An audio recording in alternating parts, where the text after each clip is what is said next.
ஆயுத பூஜை மற்றும் சரஸ்வதி பூஜையை முன்னிட்டு சென்னை கோயம்பேடு மார்க்கெட்டில் பூஜை பொருட்கள், பழங்கள், பூக்களின் விற்பனை களை கட்டியுள்ளது.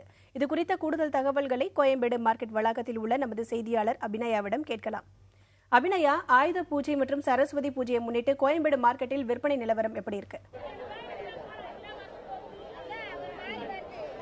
வனிதா, நீங்க இந்த கோயம்பேடு மார்க்கெட்டை பொறுத்த வரைக்கும் அதிகாலை முதலே இன்று இந்த சரஸ்வதி ஆயுத பூஜையை தொடர்ந்து அதிகமான விற்பனை நடைபெற்று வருகிறது. வழக்கமாக இங்க இருக்கக்கூடிய அந்த விற்பனை செய்யும் அந்த வளாகங்களில் தான் விற்பனை நடைபெறும். ஆனால் இன்று நடைபாதைகளிலுமே அதிகமான மக்கள் வருவார்கள் என்ற காரணத்தினால் நடைபாதைகளிலும் வியாபாரிகள் விற்பனை செய்வதற்கு அனுமதிக்கப்பட்டிருக்கின்றனர். இன்று இந்த சரஸ்வதி பூஜை ஆயுத பூஜையை தொடர்ந்து இங்குக்கான பூஜை பொருட்களை அதிகமாக மக்கள் வாங்கி வருகின்றனர். இதற்காக விற்கப்படும் பொருட்கள் என்று பார்த்தோமேனால் குறிப்பாக இந்த ஆயுத பூஜையை பொறுத்து பூசணிக்காய் அதிகமான விற்பனை ஆகிறது. அதேபோல் வாழை கண்ணு அதிகமாக விற்பனை ஆகிறது. மேலும் மா இலை, தென்னை ஓலையால் ஆன தோரணம், இவை அனைத்துமே அதிகமான விற்பனை ஆகிறது. இதனால் சற்று பழங்களும் பூக்களும் விலையேற்றம் கண்டிருக்கிறது. ஆனால் மக்கள் அதிகமாக வாங்கக்கூடிய பூசணிக்காய், வாழைக்கண்ணு இவற்றுடைய விலை என்பது வழக்கமாக விற்பனையாகுவதை விட இந்த ஆண்டு குறைந்திருப்பதாக வியாபாரிகள் தெரிவித்திருக்கின்றனர். அது பூசணிக்காயை பொறுத்தவரை வழக்கமாக ஒரு கிலோ, அதாவது ஒரு பழம் எத்தனை கிலோவாக வேண்டுமானாலும் இருக்கலாம், ஆனால் ஒரு கிலோ 5 ரூபாய் தான் விற்பனை ஆகிறது. வழக்கமாக இது 10 to 15 ரூபாய் வரை விற்பனையாகும். ஆனால் இந்த ஆண்டு வரத்து அதிகமாக இருப்பதனால் இந்த விலை குறைவு கண்டிருப்பதாக தெரிவிக்கப்பட்டிருக்கிறது. அதேபோல் வாழைக்கண்ணு ஒரு கட்டு என்பது இருக்கிறது. அந்த ஒரு கட்டில் 5 ஜோடி வாழைக்கண்ணுகள் இருக்கின்றன.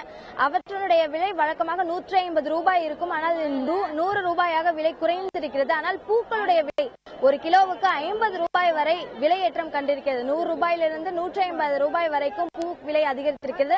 அதேபோல் பழங்களுடைய விலையும் ஏற்றம் கண்டிருக்கிறது. வனிதா, அபிநயா, நீங்க குறிப்பிட்டு சொல்லும் போது கடந்த ஆண்டை காட்டிலும் இந்த ஆண்டு பூஜை பொருட்களின் விலை குறைந்திருக்கிறதா சொன்னீங்க. இது தொடர்பா அங்க வரக்கூடிய பொதுமக்கள் என்ன சொல்றாங்க? அதாவது வனிதா, இங்க இருக்கக்கூடிய பூஜை பொருட்களில் அத்தியாவசியமாக இருக்கக்கூடிய பொருட்களுடைய விலைதான் குறைந்திருக்கிறது. ஆனால் பூக்கள், பழங்களுடைய விலை அதிகரித்துதான் இருக்கிறது.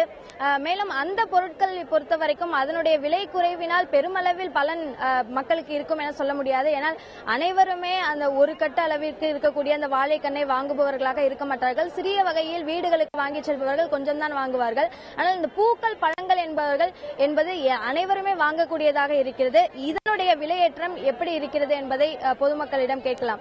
சந்திரசேகர் சார், நீங்க இருக்கீங்க, இப்போ நீங்க சொல்லுங்க, இப்போ பழங்கள் வாங்குறதுக்கு எப்போ நீங்க இங்க வந்தீங்க? இப்போ ஒரு சில பழங்களும் பூக்களும் விலை ஏற்றம் கண்டிருக்கு. ஏற்கனவே பருப்பு விலை அதிகரிச்சிருக்கு. இது பாதிப்பை ஏற்படுத்திருக்கு நினைக்கிறீங்களா, இல்ல இதை தாண்டி விமர்சையா கொண்டாடுறாங்க? பப்ளிக்கை பொறுத்த வரைக்கும் பாதி ஏறி இருக்கு. உதிரிப்பு உள்ள 1/4 கிலோ 100 ரூபாய்க்கு விற்கிறாங்க. இப்ப பாத்தீங்கன்னா அதெல்லாம் வாங்குறதுக்கு பதிலா முழப்பூவா வாங்கிட்டு போயிடுறாங்க. போயிட்டு அதை உதிரிப்பா யூஸ் பண்ணலான்ட்டு. அதே மாதிரி பழம் எல்லாம் ரொம்ப ஓவரா இதாயிருக்கு. எல்லாம் 100 ரூபா விற்கிற கிலோ எல்லாம் நீங்க 200, 250 விற்கிறாங்க. அதே மாதிரி மாலை விலையெல்லாம் பாத்தீங்கன்னா 300 ரூபா விற்கிறாங்க ஒரு மாலை.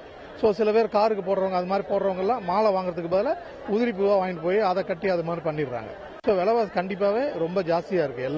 எல்லா பொருளுமே விலை ஜாஸ்தியா இருக்கு. அதே நேரத்தில் இங்க கொஞ்சம் கிரௌட கண்ட்ரோல் பண்றதுக்கும் சரியான இது இங்க இல்லை. அதுவும் கொஞ்சம் கண்ட்ரோல் பண்ணா நல்லா இருக்கும். நன்றி சார்.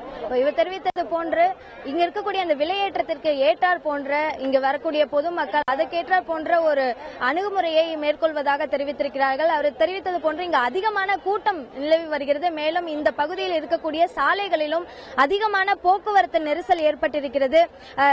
விடுமுறை காலம் என்பதால் பேருந்துகள் வெளியூர்களுக்கு சென்று மீண்டும் வரக்கூடிய இடம் இந்த கோயம்பேடு மார்க்கெட்டிற்கு எதிரில் தான் தனியார் பேருந்துகள் செல்லக்கூடிய இடமாக இருக்கிறது. அந்த சாலையில் பெரும் போக்குவரத்து நெரிசல் நிலவி வருகிறது. வனிதா.